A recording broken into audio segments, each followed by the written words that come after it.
ಎಲ್ಲರಿಗೂ ನಮಸ್ಕಾರ. ನನ್ನ ಹೆಸರು ಶ್ರೀಪೂರ್ಣ. ನನಗೆ 9 ವರ್ಷ.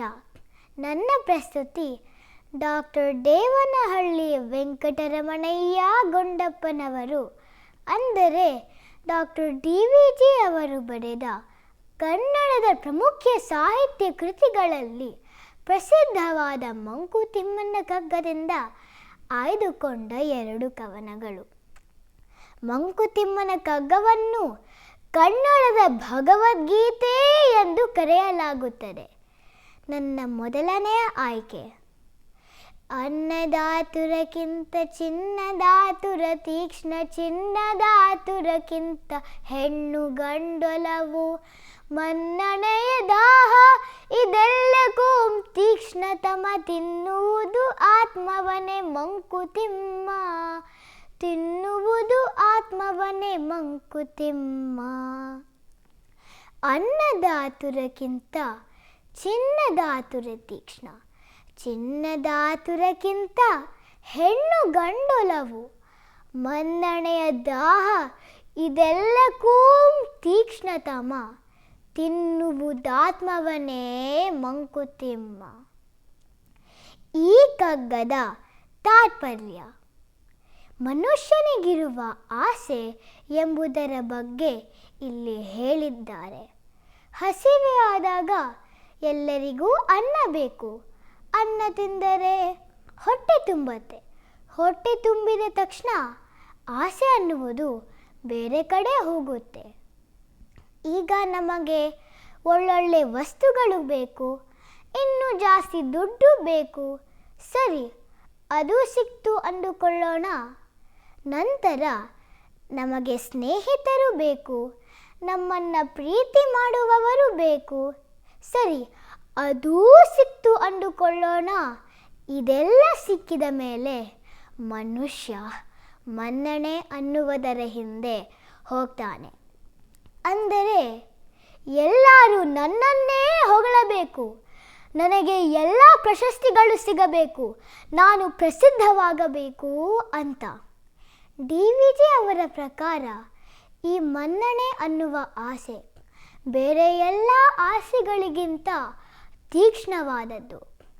ಇದು ಮನುಷ್ಯನ ಆತ್ಮವನ್ನೇ ತಿಂದು ಹಾಕಿಬಿಡತ್ತೆ. ಮನುಷ್ಯನೇ ಹುಷಾರು ಅನ್ನುವ ಮಾತನ್ನು ಹೇಳಿದ್ದಾರೆ. ನನ್ನ 2ನೆಯ ಆಯ್ಕೆ ನಗುವು ಸಹಜದ ಧರ್ಮ, ನಗಿಸುವುದು ಪರಧರ್ಮ, ನಗುವ ಕೇಳುತ್ತ ನಗುವುದು ಅತಿಶಯದ ಧರ್ಮ, ನಗುವ ನಗಿಸುವ ನಗಿಸಿ ನಗುತ್ತ ಬಾಳುವ ವರವ, ಮಿಗೆ ನೀನು ಬೇಡಿಕೊಳ್ಳೋ ಮಂಕುತಿಮ್ಮ, ಮಿಗೆ ನೀನು ಬೇಡಿಕೊಳ್ಳೋ ಮಂಕುತಿಮ್ಮ.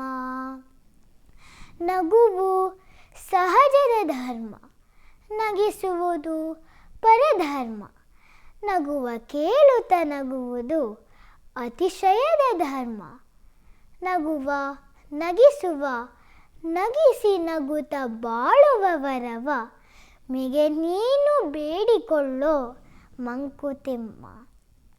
ಈ ಕಗ್ಗದ ತಾತ್ಪರ್ಯ: ಇಲ್ಲಿ ಬರುವ ನಗು ಟೊಳ್ಳು ನಗು ಅಲ್ಲ. ಯಾರೋ ಏನೋ ತಮಾಷೆ ಮಾಡಿದರೂ ನಗಬೇಕಲ್ಲ ಅಂತ ನಗುವುದಲ್ಲ. ಇಲ್ಲಿ ನಗು ಅನ್ನುವುದು ಎದೆಯ ಆಳದಿಂದ ಬಂದಂಥ ತುಂಬು ನಗು. ನಗು ಅನ್ನುವುದು ಒಂದು ಧರ್ಮ. ಇಲ್ಲಿ ಧರ್ಮ ಎಂದರೆ ಸದ್ಗುಣ ಮತ್ತು ನೈತಿಕತೆ.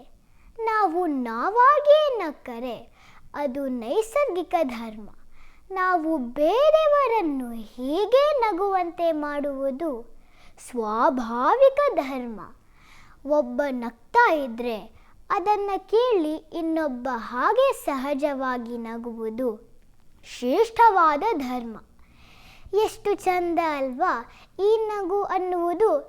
ಇನ್ನೊಬ್ಬರಿಗೆ ಯಾಕೆ ದುಃಖ ಕೊಡಬೇಕು? ಅದಕ್ಕೆ DVG ಅವರು ಹೇಳ್ತಾರೆ, ಜಗತ್ತಿನಲ್ಲಿ ಸದಾ ನಗುತ್ತಾ ಇನ್ನೊಬ್ಬರನ್ನು ನಗಿಸುತ್ತಾ ಇರುವ ಒಂದು ಜೀವನವನ್ನು ದೇವರಲ್ಲಿ ನಾವು ಬೇಡಿಕೊಳ್ಳಬೇಕು ಅಂತ. ಬನ್ನಿ ಮನ್ನಣೆ ಅನ್ನುವ ಆಸೆಯನ್ನು ಬಿಟ್ಟು ಸದಾ ನಗುತ್ತಾ ಇನ್ನೊಬ್ಬರನ್ನು ನಗಿಸುತ್ತಾ ಇರುವಂಥ ಜೀವನವನ್ನು ದೇವರಲ್ಲಿ ಪ್ರಾರ್ಥಿಸೋಣ. ಧನ್ಯವಾದಗಳು.